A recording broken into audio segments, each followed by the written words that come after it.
Ay, maayong gabi sa tanan. Ang hirap pala no pag nag-effort ka tapos nag-stress ka na gumawa ng video tapos ini-edit mo pa tapos pag-upload mo nahirapan ka pa kasi nag-loading tagal na mga ilang minutes din bago siya ma-upload tapos pinaghirapan mo pang gumawa ng content tapos pagkadiha-diha no pag-upload mo copyright ka pala. Tapos hindi ka gumamit ng music. Hindi mo alam na yung music pala ng kabilang bahay ang narinig doon sa video mo. Tapos bigla kang na-copyright. Tapos delete mo naman. Tapos nag-upload ako ng video no.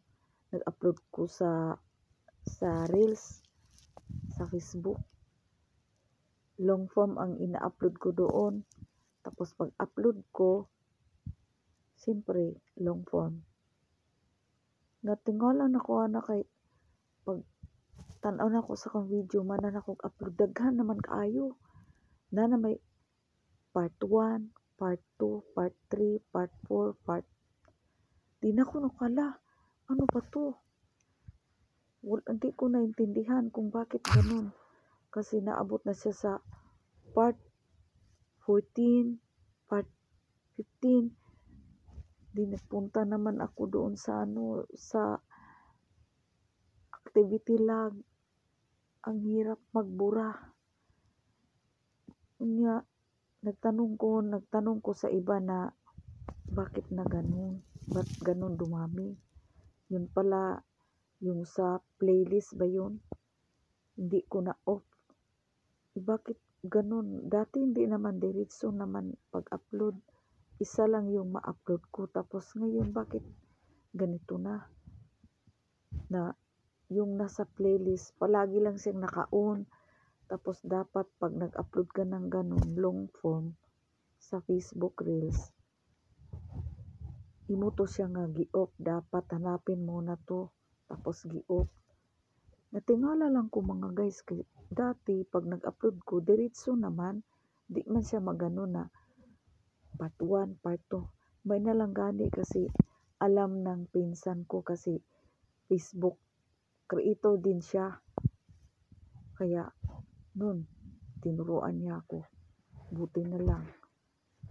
Kasi ilang beses ako nag-upload. Bakit dumami? Puro naman reels nakabutang doon. Ang hirap. Bakit ganun? Sabi ko, na-stress na ako dito. Laliman ka.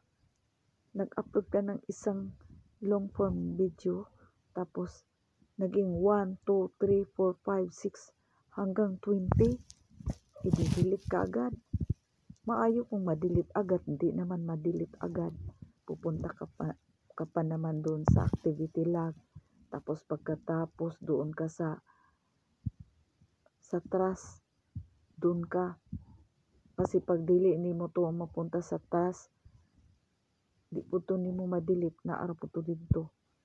So, dapat ilingatan jud ng gawa tayo ng content na sa reels bitaw no. Ang hirap gumawa ng content kasi bawal music. Pero dito bawal Japon. Kailangan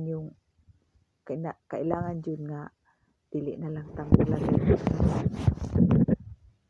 na lang sarili na lang natin yung sarili nating ba yung boses ang atong gilagay. Sarili natin nga boses ilagay natin dito para hindi makapiright. Kasi kanina may dalawa kong ina-upload dito.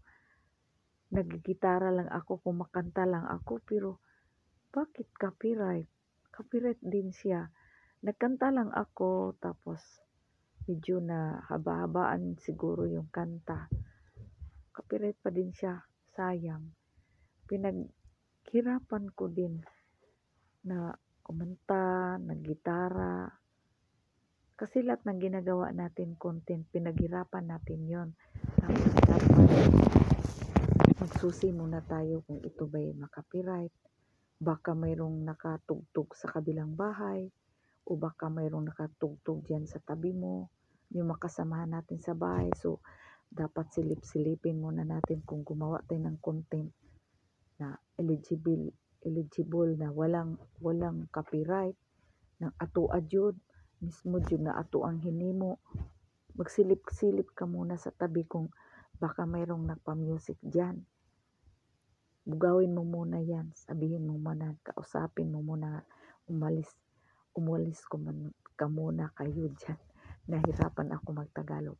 Pahawa ka usa diha kay gumawa ako ng content na parang walang copyright. Nagiging copyright ako. Nagtaka ako, bakit copyright ako? Yun pala, yung kasama ko sa bahay, pagtugtog pala yun, nasa likod. Tapos yung kapitbahay namin, nag-video okay. Napunta pala dito sa video ko. Kaya nagiging copyright. Kaya mag-ingat tayo mga kapatid. Bahala na kung mag-istorya lang tayo sa content natin. O anong ginagawa natin araw-araw basta walang music. Gusto ko sanang maglagay ng music kasi mayroon namang free na music pero hindi lahat. Di lahat kasi ina-upload ko yung my music talaga kinukuha ko sa CapCut kasi doon man sa CapCut na malagay yung kinuha kong music, yung mga free music sa galing sa Reels. Pero copyright pa rin ako. Kasi hindi lahat nandoon walang copyright. Copyright pa rin. Kaya tayo na lang magkanta-kanta. Tapos kung gumawa tayo ng content, silip-silip muna tayo, pakinggan muna natin yung paligid natin kung wala ba tayong background na mga music. Magpatugtog na kapitbahay natin, ganun, kasama natin sa bahay. Mas mabuti na lang yung kung mayroong mga hayop na ma-animals na magputak-putak sa paligid, mga aso nga tumatahol-tahol, tapos mayroong mga tumatawa, mabuti pa yun kasi hindi tayo ma-copyright.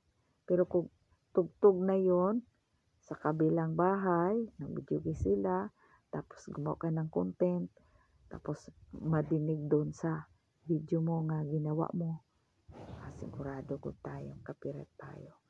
So, ang hirap baya gumawa ng content tapos tagay manhiman na upload na nimo. Maayo kung kusog ang atong signal na may usahay nga mag-loading ta.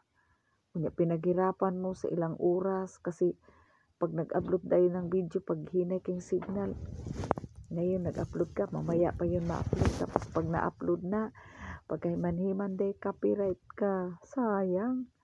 Tapos i-delete na naman nimo. Hirap no? Hirap kayo kung content creator ta. Pero pagtiyagaan lang yun. Pagtiyagaan lang yun. Antuson ba? Antuson kay pag mag-antos ta, naapo tayo inantusan balang araw. So, maraming salamat pala day sa nag-subscribe sa bago kong channel. Tapos, bago ko to kasi dati hindi ko na talaga na-open yung isa kong channel, yung pinakauna kong channel. Karon, pasalamat ko sa mga nag-subscribe, sa mga nag-comments. Minsan ko lang din makita yung mga comments niyo. Pasensya na pero tingnan ko talaga yon. Salamat pala sa nag-comments. Kay tingnan ko din yung YouTube studio ko bago ko makita yung comments niyo. Maraming salamat at sana mayroon pang ibang mag-subscribe sa aking channel na ito. Maraming salamat and God bless everyone.